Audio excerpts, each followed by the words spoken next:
want to eat my Reese's Pieces eggs, but I No. can't do that while we record a podcast. If you hear loud crunching during this podcast, that's the moment that Sam's willpower broke.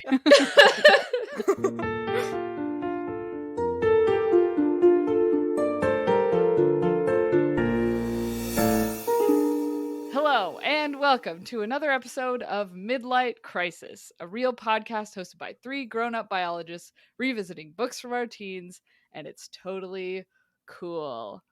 I am one of your hosts, Sophie, and I have a randomly generated fantasy name for today. It's good. My randomly generated name today is Frodid Dragon Sorcerer. Wow. Yep. I like that one. That's like a Frodid. real fantasy name. That's a real fantasy name. A little, on the nosy, it feels. Like maybe too specific. I was gonna say, Yeah. it's a little typecast. Probably because the first name is almost Frodo. It's almost Frodo. Frodid. Yeah. Instead of Frodo, what Fro did. It's Frodid. It's the past tense. So this is after he sails off with the elves. Did Fro do it? Fro did it. Fro did. Nice job. Amazing. All right. Who are you guys? Cool. Well, I'm not Frodo, but today you can call me Donata Lowend, but my real name is Sam. Lowend. Donata? Lowend. Like Spanish for it's nothing? Maybe Dunada. Oh, do nada. Dunada? Donata Lowend. So Fro did, and Yeah. Lowend do nada. Do nada. Donata Lowend. That's a fancy name. I have nothing to make fun of. Yeah. Yeah, it's pretty normal, right? Yeah. Like Yeah. it's like a normal fantasy name. Yeah. Yeah. Well, my name in real life is Hannah, but for the purposes of today's podcast, you can call me Sockway Queen. Wow. Queen. Queen. That just sounded like something from Star Wars, I think. It's Queen? Sockway sounds a little Star Warsy. Yeah. Yeah. I was thinking Avatar, The Last Airbender. 'Cause Yeah, I Sokka. think the sock came from Sokka. I'm pretty sure I put his name in the randomizer. That makes sense. That checks, yeah. Yeah, and the way might be from Kue from the Six of Crows duology. Makes sense.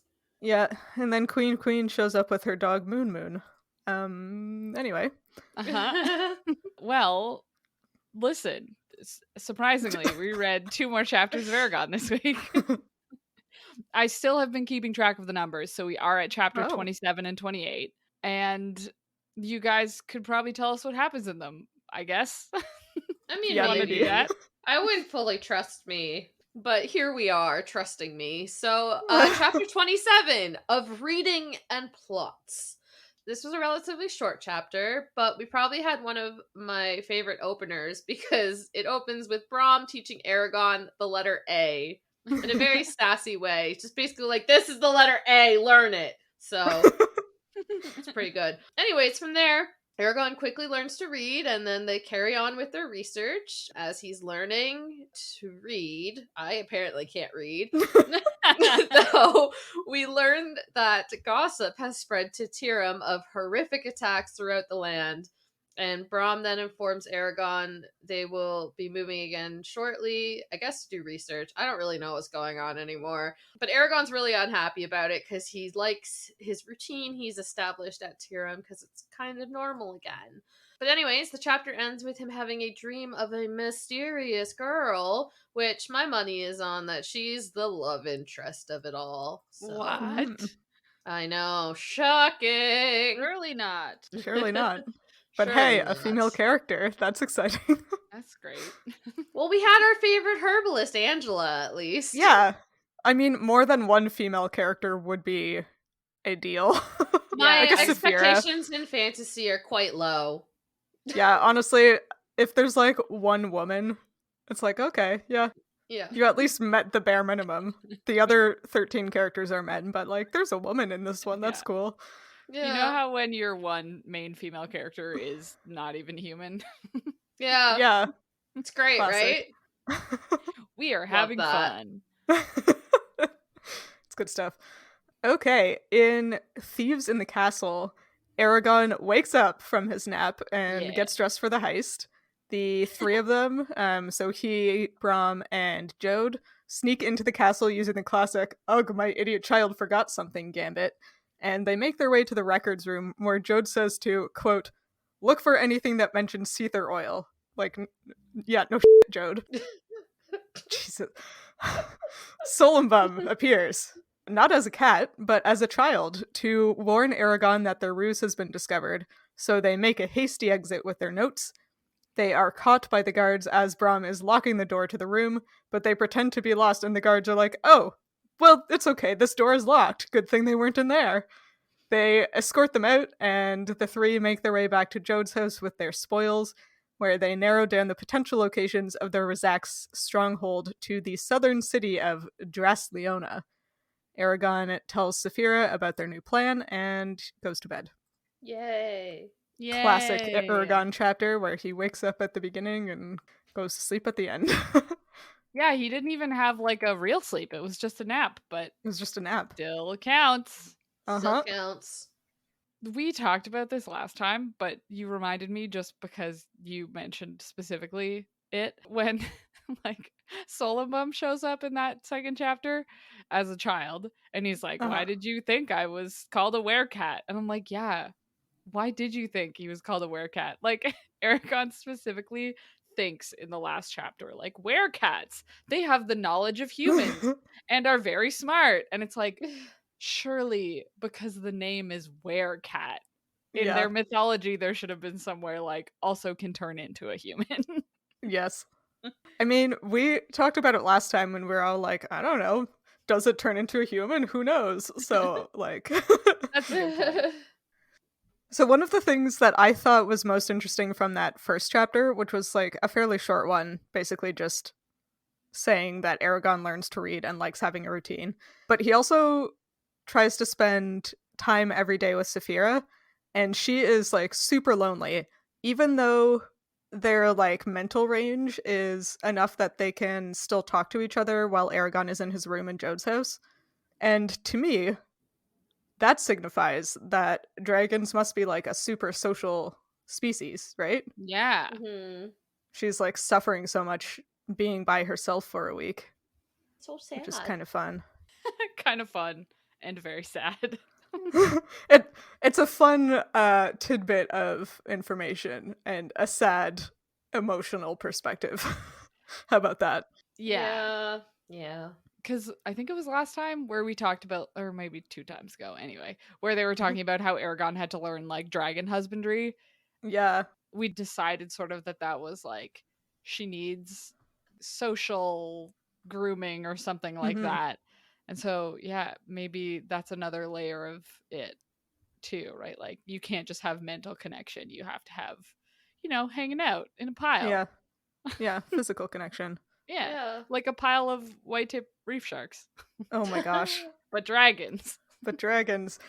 Man, normal people would say like a pile of kittens, wouldn't they? But I guess. but a pile of white-tip reef sharks. What most people think of. Yeah. Of animals in a pile. Yeah. That's what these 3 biologists think of. Yep. We have a totally normal perspective of what kind of animals people make associations to. Yeah. Completely normal. I love the visual image of like a pile of giant dragons just flopped all over each other like reef sharks.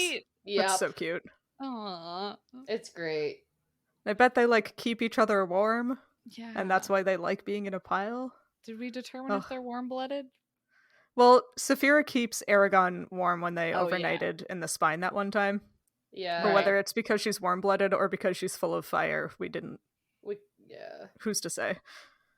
One of these times I'll talk about data. dinosaurs being warm-blooded. Yep, but not this time. Not this time. So I wonder how far Aragon and Saphira are able to like talk to each other mentally. They must have a range, right? You would think so, but One would think. has that been established? I can't remember. I don't remember either. I don't remember either. No. No. Clearly it's more than the size of a city. Yeah. Yeah, because it says she like ranges for leagues, which is far. It is far. But it doesn't establish whether they're in communication the whole time she's away hunting. And maybe that's why Yeah. she's lonely, if she has to go so far that they can't talk. Yeah, like it Maybe. doesn't specifically say if they can't communicate or Yeah, that they can, so maybe eventually they will. non-specific. Yeah. But also, that kind of like more emotional aspect of it was interesting because up until like near the end of their journey, they didn't spend the days together anyway, because Saphira was up flying and Aragon was on a horse. Right. Like they weren't I guess they were like physically closer, but they weren't physically together until she abducted him and tied him to her back. Or Aw. tied, yeah. Lovingly. Yeah, like maybe though this is them actually growing closer. You know, Mhm. like maybe at the beginning of their journey it actually didn't really matter, but now they're becoming more tied together. Right. That being apart from one another is lonely. Yeah, I like that idea a lot, Yeah. obviously. You like that a lot, Hannah? I'm shocked. I know, right? No one would have been able to guess. Incredible. But on the complete flip side to that, I'm jumping ahead a little bit, but Oh, at the okay. end of the chapter, when Aragon is thinking about how he wishes he could just like stay in Tyrm and have a routine in his life, he says, "But I'll never be able to while Saphira is around. Never." And I don't know if it's just because I watch a lot of true crime podcasts, but I was like, oh no, he's gonna kill her. He's gonna murder Saphira. He's gonna murder Saphira.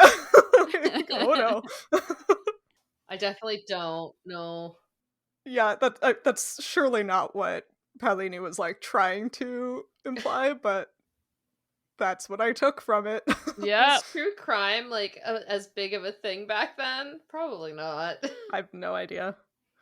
What I liked about this chapter was Aragon and Brom, well, Brom specifically, went to all this trouble to give them like these super unspecial, sneaky, regular people disguises. And then every afternoon, he and Aragon have like a totally rad sparring session where everyone can watch them. Yep. It's like, does everybody have like wildly incredible sword skills in this town? I mean, Jode has a sword. Probably. But he has like a rapier, know. like a little thing. Yeah. It just says they have a sparring match, but like they're sparring with real swords up until this That's point. a So good are point. they sparring with their magical swords? Oh my god. I didn't even think of that.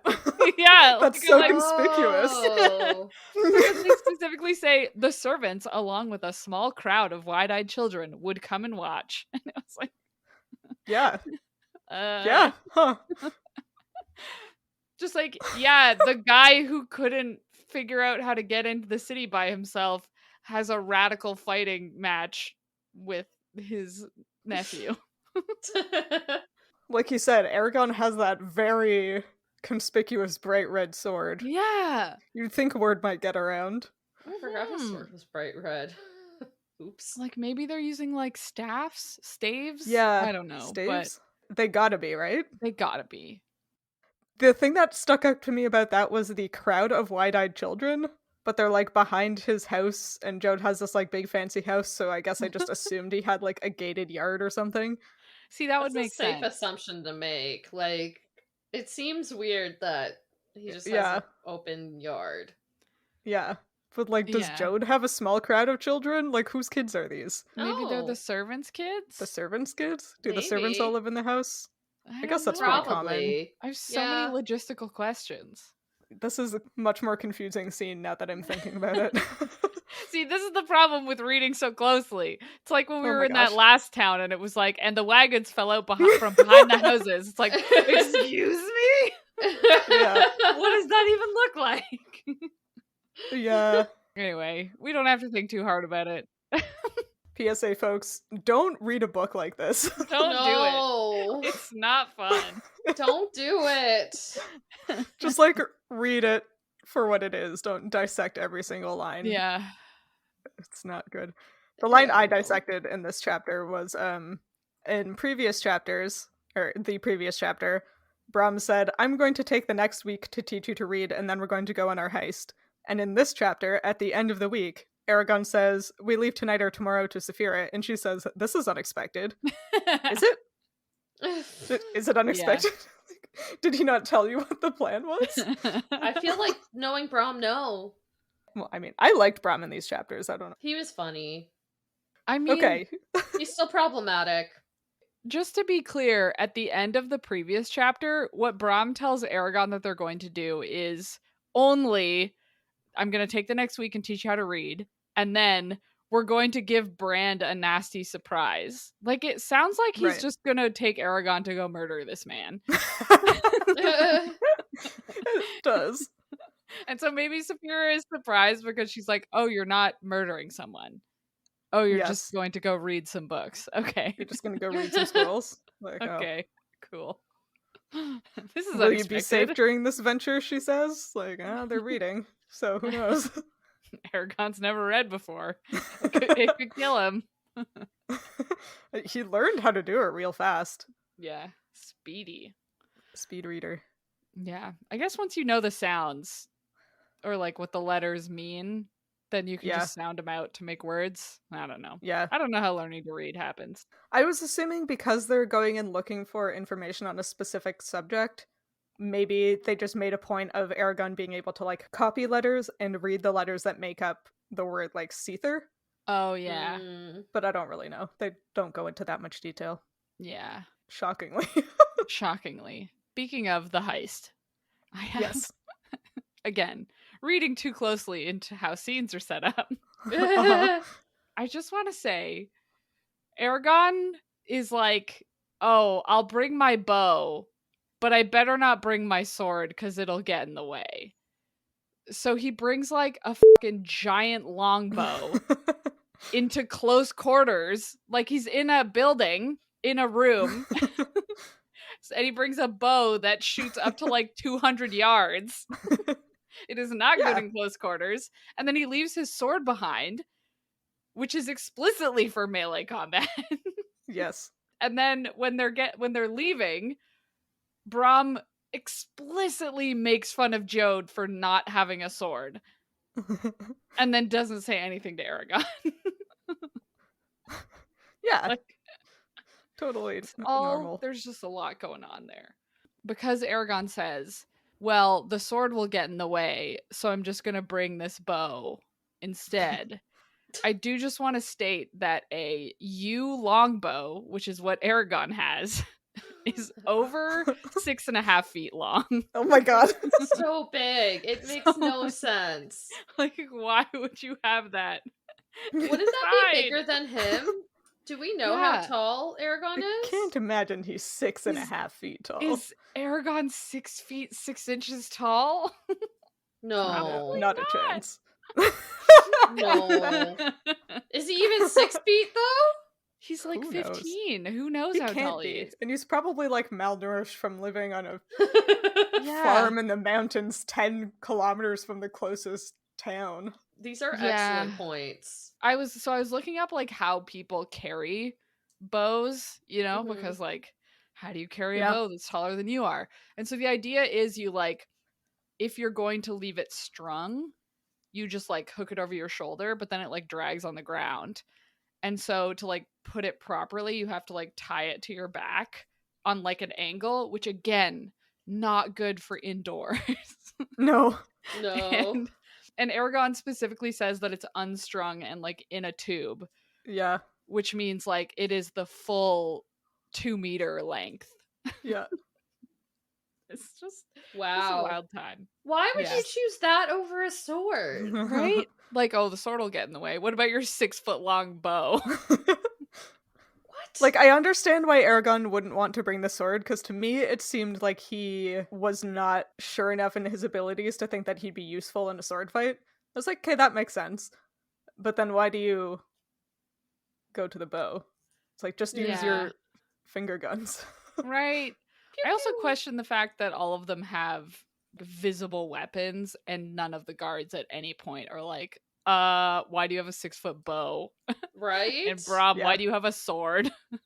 It's an open carry city-state. Yeah, I guess so. I do just want to say that in looking up yew bows, which I guess were like the tightest ever in medieval times. Sorry, is this you like the wood or you like the shape? Oh, you like the wood. Okay, So I thank you.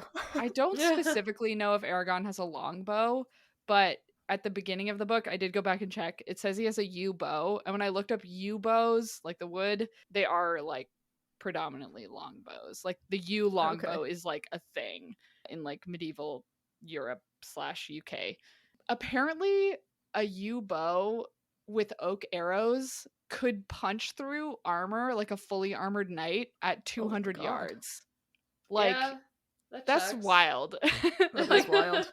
Like, they only became inefficient once, like, actual good firearms became a thing. Like, not even just the Yeah. first firearms. It was like, no. It had to be, like, good firearms before we got rid of this bow. Jeez, yeah. Yeah, so pretty cool. Yeah. Who knew? You have to be like hella strong to actually use a bow, don't you? Especially a Yes. longbow. They're big. Yeah. They're big. Yeah. Man, what a cool skill that would be, eh? Right? I know it's like, skill. oh my god, me too. It's like such a common theme, I guess, in fantasy books, to the point where it's almost annoying that like the character is an archer and it's like, okay, well, whatever. Everyone's like, an archer. Dang, what a cool Dang, though. thing to be able to do. I still want to be an archer. Me too. Man, now I'm just thinking, in ye olden times, was people who had bows, were they like people who have guns now? Just like, Oh, yeah, I God. got my yew Oh bow god. in my bedroom. I Keep it feel under like my bed. no, because I feel like it was more seen as like a hunting thing. Isn't that what guns are for, Sam?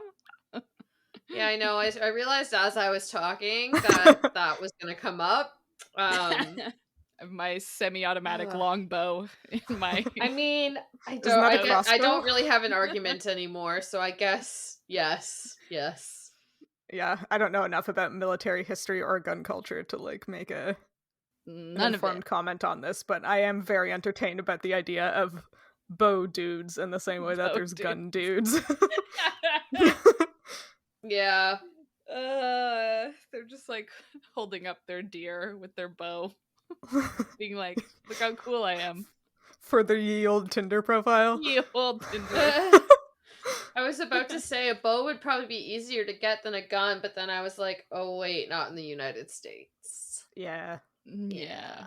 Because at least a bow you could make your own, but in the United States, I'm pretty sure you can just go to Walmart. Yeah. I think you can buy like hunting bows pretty easily. Yeah, they're in as well. Canadian Tire. I saw them there like 2 weeks ago. Not longbows though. Not Gotta longbows. make those yourself. That's true. Yeah. You do gotta make. You gotta those grow yourself. the yew yourself. Yeah, you gotta know? grow the yew tree. Anyway, that was my archery. Sorry, my arching. Yes. Tangent. Arching aside, Mhm. I have a lot of things to say about Okay. this heist. Oh, okay. One of them is they copy down a ton of like different shipments of Seether oil. Like apparently this is a thing that is imported all the time. Mhm. And I don't know about you guys, I was like for some reason under the impression that this stuff was like super rare and super valuable and therefore there wouldn't be very much of it. But I don't think there is like a ton of it, right? It didn't seem like there was that much.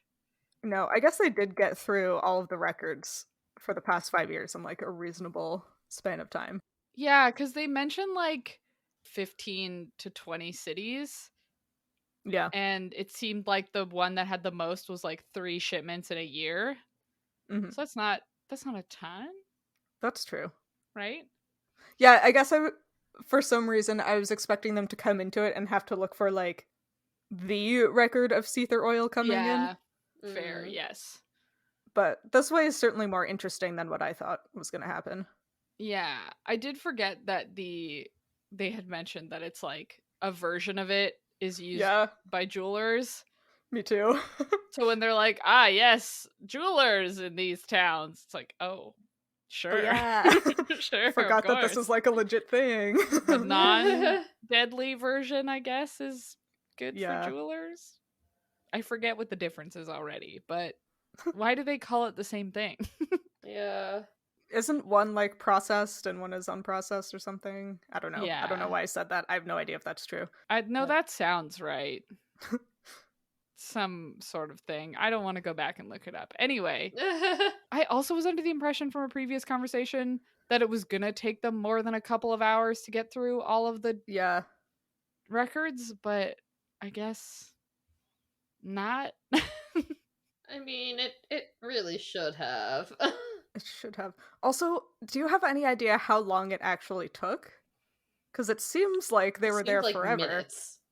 Oh. Yeah, like from the way Aragon is like talking, or I guess thinking or narrating in some of the like earlier chapters in the room, it sounds like they're there forever. Like it takes them so long to get through all these things. And then Solembum shows up being like, oh, the guards are coming. Like they realized something was weird about you guys being there, or whatever it was. But it's like, how long did these guards expect them to take to like go to Jode's office and come back? Like surely not very long, right? Yeah. Right. Well, that's so the thing was is that the guard told the next guard coming on to watch. And so I'm assuming that a watch lasts like 8 hours, 6 hours, something like that, you know? And so they probably came in like an hour into his watch or something, and then he was like, "Hey, these guys haven't left yet." And so he can't, so he just told the next guy. That makes more sense than what I was thinking. That's sort of what I assumed. Yeah. Yeah, no, that makes You know sense. how you don't notice how much time has passed, and then it's like someone else shows up and you're like, wait, it's already been 6 hours? Hey, those guys never came back. That's a good point. We should go check it out. Yeah. It's like so wild that the guards like find them after they've been in the building for probably 6 hours, 8 hours, and they find them about to go, like, quote unquote, about to go into the record room, and they're just like, oh yeah, we got lost. And they're like, yeah, that tracks. Yeah, that's why I was What? assuming, like, they can't have been there for very long. Because saying, like, oh, we got lost and tried to go in this door, for some reason to me seems like to me that makes it seem like, oh, we just, like, went to go look for this office and took a wrong turn or whatever. But you wouldn't assume that someone would be lost in a castle for 2 or 6 or 8 hours. 6 hours, right? Yeah. So I'm like, oh, maybe they were only there for like an hour or two.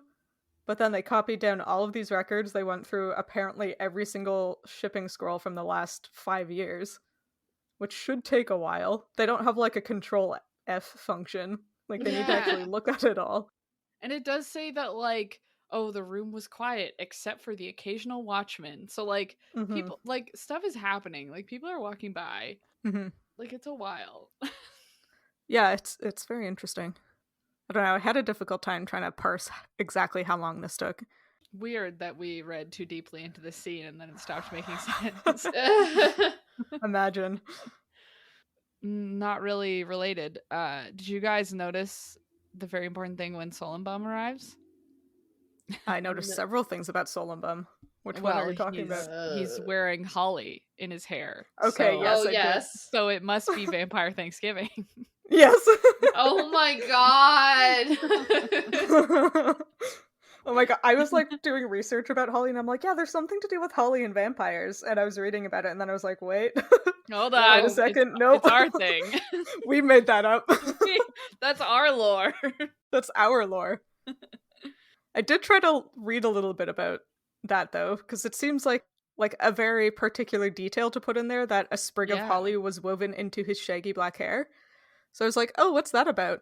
And I found like 6 different references to like, oh, the druids believed that holly was like protection against witchcraft and evil spirits, and they often wore it in their hair. And I could Oh. not find any more elaboration than that. Whoa. Like Strange. I even went to the like references on Wikipedia where it mentions that, and the reference is like some old book that's like simply called Christmas, and it was mentioned on like one page in that book that the druids would put holly in their hair. Mm-hmm. Well, I have a bit of a connect. I can clear up some of that connection. Okay. And it's that in World of Warcraft, druids do turn into cats. So yeah? Okay. he is probably a druid werecat. Okay. I always thought druids were magical. I think because like I read The Serpent's Egg by J. Fitzgerald McCurdy when I was a kid, and that was the first time I was exposed to druids, and they were like magicians. Did you know druids were just like rich guys in the ancient Celtic cultures? Wait, really? I also thought I thought they were like the equivalent of like, witches. I thought they were like magic warriors kind of thing. Like I thought that was like the origin. I think Sam and I are revealing our hands in what kind of a little bit. Well, I also like I looked it up today because I was like, what is a druid really? And it was like, oh, they were the like lawmakers and politicians and learned folks in ancient Celtic cultures. And I was like, oh. Okay. Sure. So druids may or may not be magical. Apparently they had some rule against writing things down. So a lot of the information that exists about like historical druids is all like secondhand. Dang. This is all new to me. Yeah. Isn't that wild? So Solembum might be Celtic. A rich Celtic man. A rich Celtic man. Yeah, holly is worn for protection. I also, just as kind of a holly aside that I thought was really interesting, and a fun example of how like there's occasionally actual scientific basis for historical superstition.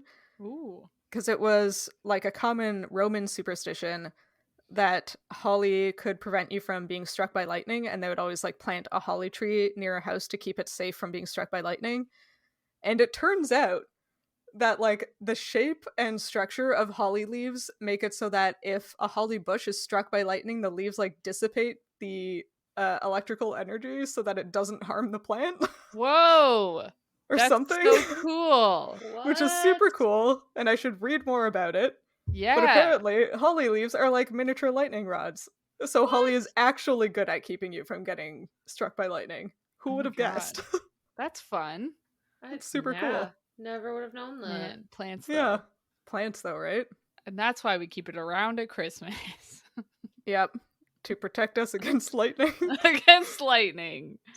It's not a pagan thing though. Nope. Mm-mm. Never. It's science. The fun thing besides my great joke about Vampire Thanksgiving, the thing I noticed about Solembum's arrival is that it says he has pointed teeth. Yes. And so I'm assuming, so spooky. Yeah, like it says the boy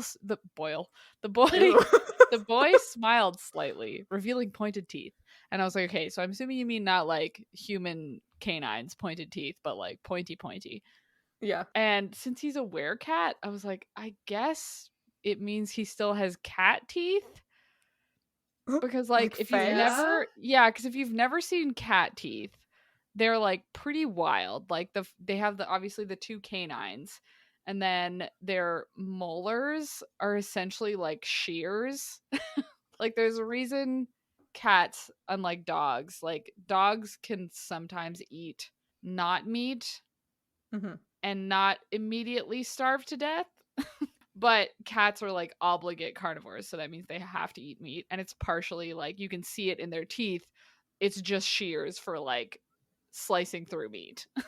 That's it. They don't chew. They just slice through it.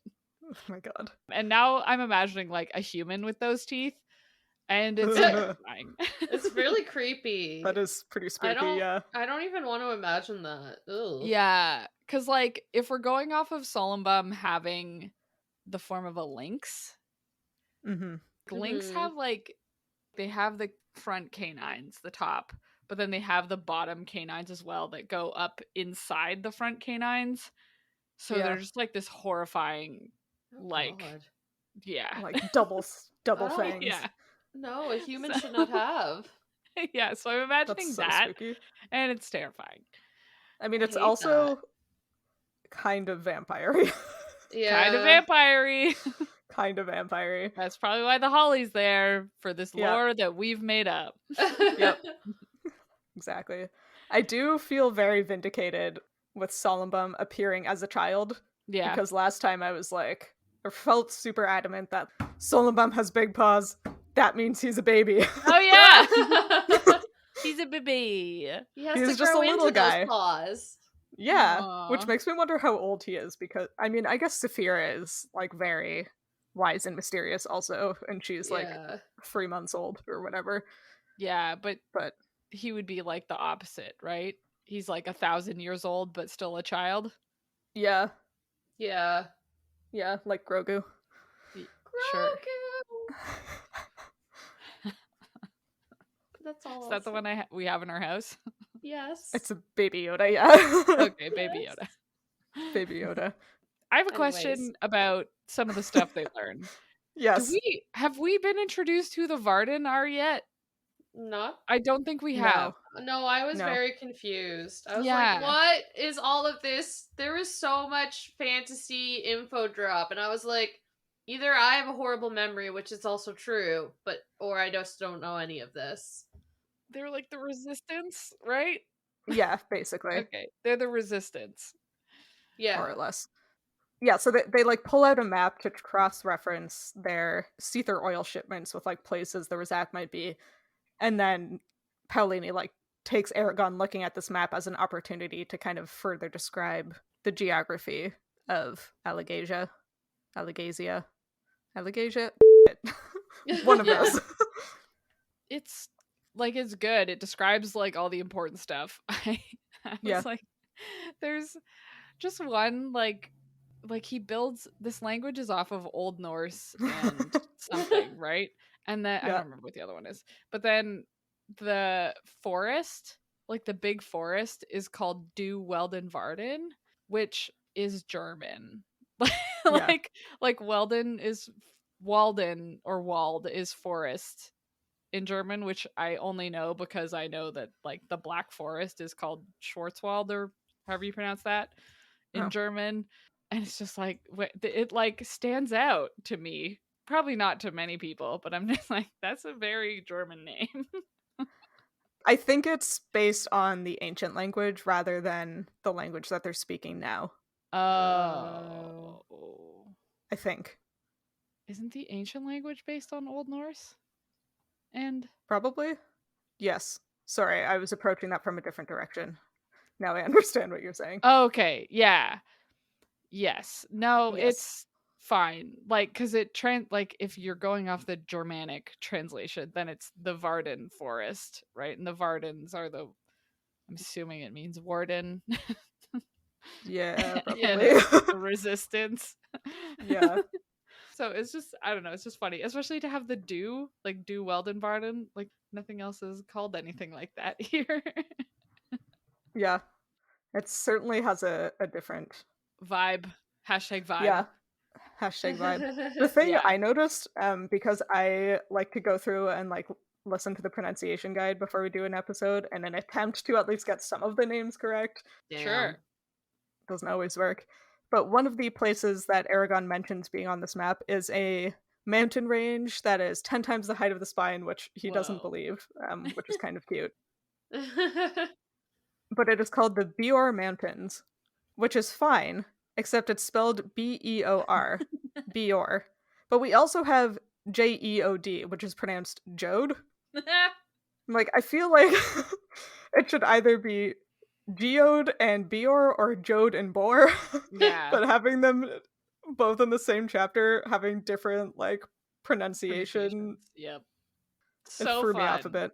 I was like, oh yeah, the Bor Mountains. And then I checked the guide, and it's not. And I think I'm just mad at being wrong, is the summary. You're like, how dare Damn you? it.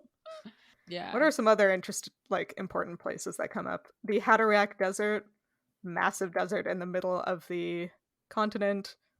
Serta is a small country that seceded from the Empire after the Riders fell and Galbatorix ascended to power. And he also mentions Vroengard and its city of Doru, Arabia, which were the, like, historic stronghold of the Riders back when the actual institution existed. Yeah. So those are names that will come up later in the book. Here they are mentioned. Some fun places. Only because I already knew it. Uh-huh. One of the islands is called Ilium, which is like Uh-huh. the old name of Troy. Oh, The city of Troy. Yeah. I didn't know that. Hence the Iliad. I knew that. Oh. Yeah. So I don't know if he was just like, I don't know, do all names have meanings? I don't know. Probably. Props. In this I do book, that when I probably. write. Yeah. I noticed that one of the islands was called Beerland, Uh-huh. just because it's called Beerland, and I was like, heh. Knowing the way things are pronounced here, it's called like Bearland. Beerland. It's either full of beer Beerland. or bears. We don't know. Hard to say. The other funny thing about this map is that, like, suddenly Aragon, who hasn't ever read anything in his life, is an expert on this map. They're like, gosh, I wonder what city the Sether oil can be coming from. And Aragon's like, well, actually, these towns, da-da-da-da-da, blah, blah, blah, blah. Like, it's like, Yeah. it can't be this town because it's on the coast and surrounded by mountains. It can't be this one because it's too isolated. And it's like, Aragon, have you ever Yeah, how looked do at you a know map that? before? Like, maps have words on them. How did you ever know anything? I wonder if he learned of it through, like, forgive me for kind of misusing this phrasing, but, like, oral tradition from the various, like, traders and people that come through Carvajal. I guess that And makes just, like, sense. Maybe. He knows that Cuesta is on the coast and surrounded by mountains because he's heard that before, and he knows that Arrows is isolated because, like, people have told him that. But he, like, didn't know Tirm or any of the towns on the way to Tirm. Good That's point. a good point. Right? Yeah. Like, Interesting.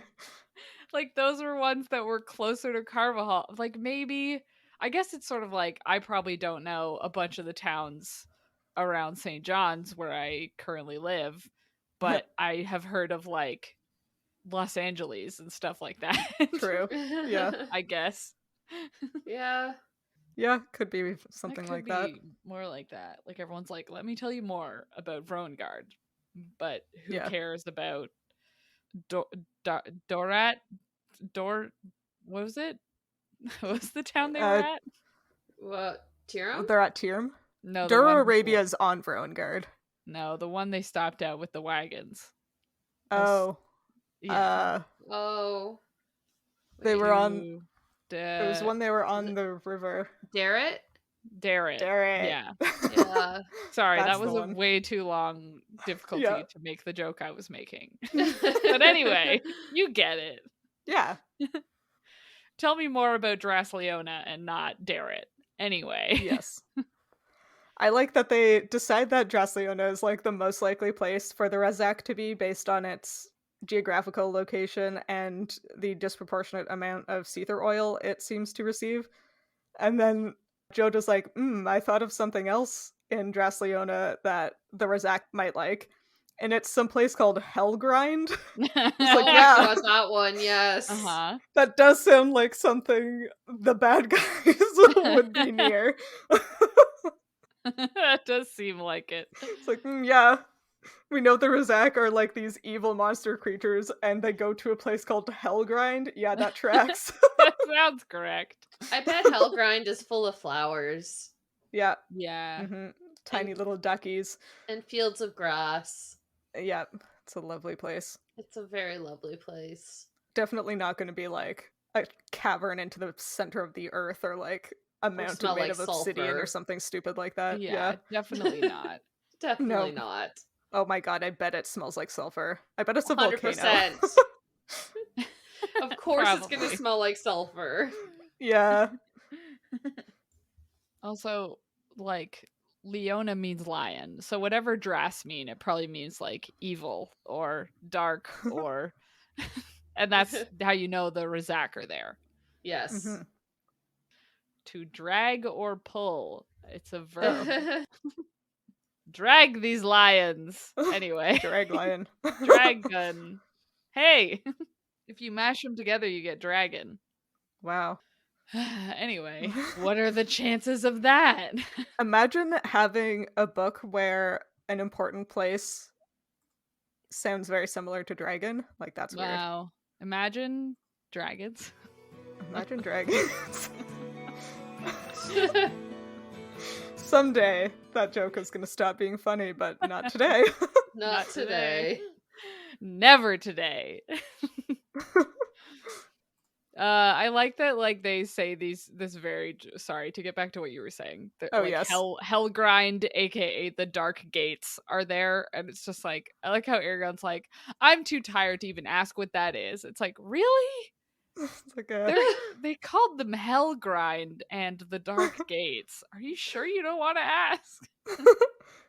I mean, he's very sad that Drasleon was so far away, so maybe he's just like It's too distracted. depressed.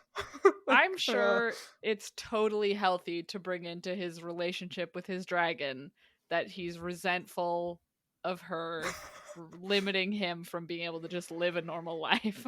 Yeah. Totally healthy. That seems Yeah, cool. nothing could go wrong there, I'm sure. Nah. He's definitely not gonna murder her. Absolutely not. No. Who would even suggest that? Who indeed? Whomst among us? Well, those are all the important things I had to say. Yeah, got through what I Yeah. wanted. I mean, we didn't talk about, his prophetic dream about his future girlfriend, I guess. Oh, But there yeah. was nothing really important there. It's just No. that it's obviously the love interest predicted by Yeah. Angela. Yeah. She needs to get rescued. You know, standard fantasy fare. Normal Yeah, stuff. damsel in distress. I do Yeah. like that she cried a tear, quote, like a liquid diamond. And there's definitely a Twilight joke in there somewhere, but Yeah, for sure. we don't have to find Yeah. it. No, No. not today. No. Not on this day. Yeah. What do you think her name is? Bella. What's a good, like, Probably- fantasy lady name? It's probably Renesmee. Oh my god. This is my fated girlfriend resume. I feel like it's gonna start with like an A or an E and be like Arwen Maybe or both. Eowyn. Yeah, Mhm. probably some vowels to start it. Yeah. Definitely, yep. Yep. I can't let my brain's going blank. I don't want to say Arwen or Eowyn, but like I feel like it's gonna be like something along those lines. That's a good guess. I feel like that's a solid guess. Okay. Well, while we're guessing, Ooh. we should guess what is going to happen in the next 2 chapters. We should. Seamless transition. Seamless, Beautiful. effortless. I almost said Wow. effortful, which is Probably that too. accurate, yeah. So the next 2 chapters are called A Costly Mistake and Vision of Perfection. Oh. So yeah. Vision of perfection, he's gonna meet her. Yeah, or have a Ooh. vision of her maybe. Probably, because he is quite literal, isn't he? Yeah. What was the other chapter again? I got distracted. Sorry. This always happens. We get really excited about 2 chapters from now. I mean, the previous one was about a werecat, so honestly, True, makes yeah. sense. That's fair. The first one is called A Costly Mistake. That's either like a very thinly veiled pun about how they're gonna lose a bunch of money or they're gonna get like run out of town. Yeah, like, do you think maybe they get That's caught good. somehow? I bet they get caught. Yeah. I feel like, yeah, they must have got caught but by Something Urgles? happens. Or Mhm. Probably just the townsfolk. The town guard or whatever. oh, Yeah. right, yes. that Brand is or whatever his name is. Brand, yeah, the True, true. administrator in the castle or whatever. Yeah, I found your gross Yeah. fingerprints all over my stuff. Is probably Yeah. how to go. Yeah, that's the Yeah. one. That's the Something one. along those lines. Or the Razak are gonna show up because it's like, hey, all these people reported some crazy weapons fighting. Yeah. We heard about a bright red magical sword and came to Yeah. investigate. Yeah. Maybe the costly mistake is the Razak show up to buy more Seether oil and then they spill it and it was Yeah, so probably. expensive. That's probably what it is. That's it. Yeah. Great. Cool. Love that. Good guess, everybody. Well, let's talk about what else we're reading right now. I think did the same thing that I did last time, where I have just finished a bunch of books. I'm Oh. not Nice. currently reading anything, but I read Spindle Splintered by Alex E. Harrow. It was so good.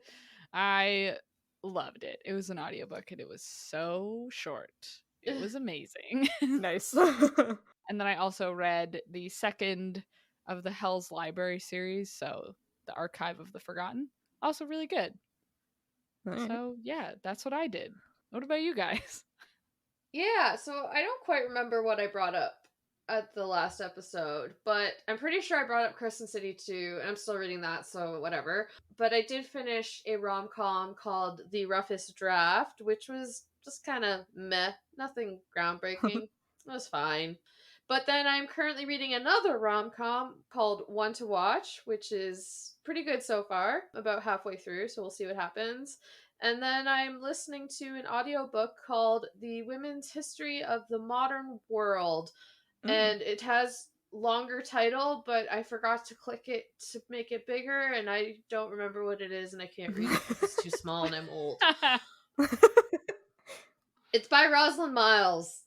It's entertaining. Yeah, that's me. Is that like a nonfiction one then?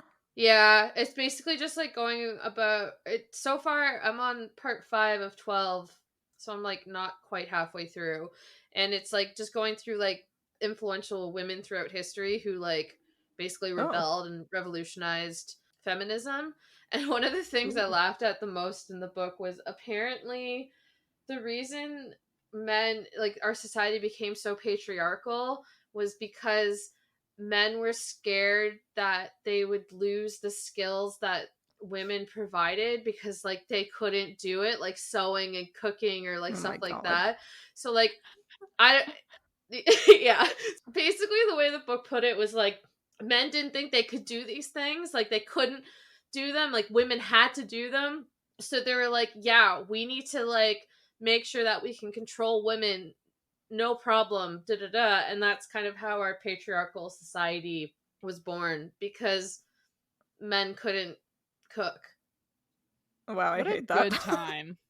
Yeah, I've realized reading all of these kind of like feminism, women books, whatever, just make me mad. Yeah. Like, yeah, that'll happen. yeah.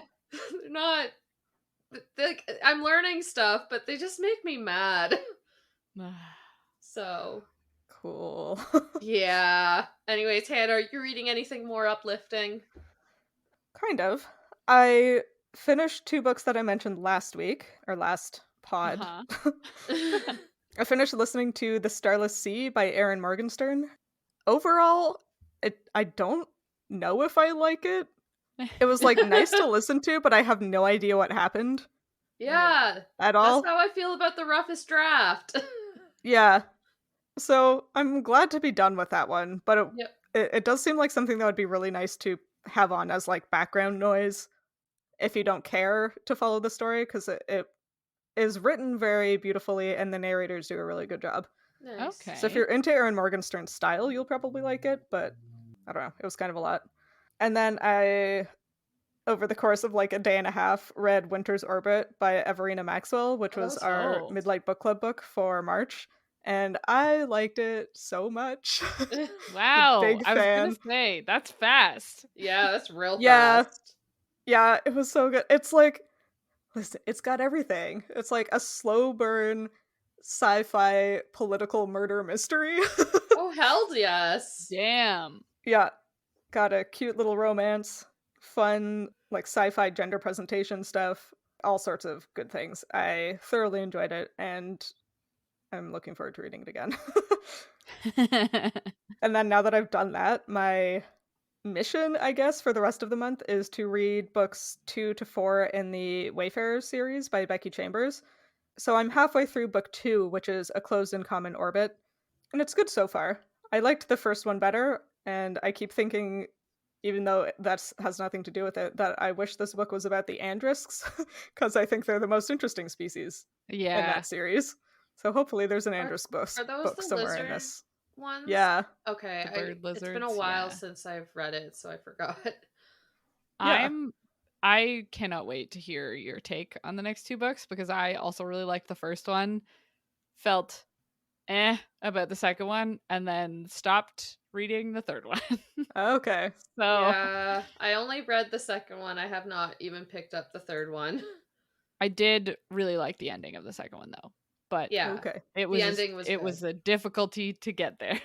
Yes. It was difficult. A difficulty. A difficulty. Yeah. A difficulty of thorns and roses. Yeah, I'm enjoying it. I guess it's similar to the Starless Sea in that, like, not much is happening, Yeah. but it has, like, Yeah. it's like a character book as opposed to the Starless Sea, which is a prose book. Yeah. And I don't mind if things don't happen if I'm into the characters, so I'm okay with that. Yeah. But if you're like a plot heavy person, that might not be for you. Anyway, this is coming out at the end of March, so keep an eye on our Instagram to see what our Midlight Book Club book for April is going to be. The announcement should be up in the next few days.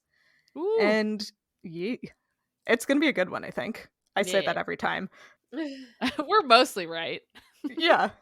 We all collaboratively, I guess, pick the books that we're going to read, so they're always books that we want to read, which means Yeah. every time we get to one, I'm like, ooh, I want to read this. So, excited to read that one. And yeah, if you liked this chapter of Midlight Crisis, consider rating and reviewing us on Spotify or your podcatcher of choice. You can talk to us and find fun-related content on social media. We are at Midlight Pod on Facebook, Instagram, Twitter, and TikTok, and all chapters of the show thus far are available on our website, which is midlightpod.podbean.com, and on YouTube. And for some seasonally appropriate advice from Jode, some scrolls only deal with taxes. You can ignore those. Don't do that. I know. Don't Please ignore your don't. taxes. File Don't your ignore your taxes. I'm ignoring my taxes. They're not due for another month. I'm ignoring it. Yeah, It's that's fine. That's a future problem. Yep. By the time this episode comes out, it'll be more of an imminent problem. That is an excellent point. Damn it. Okay, do your taxes.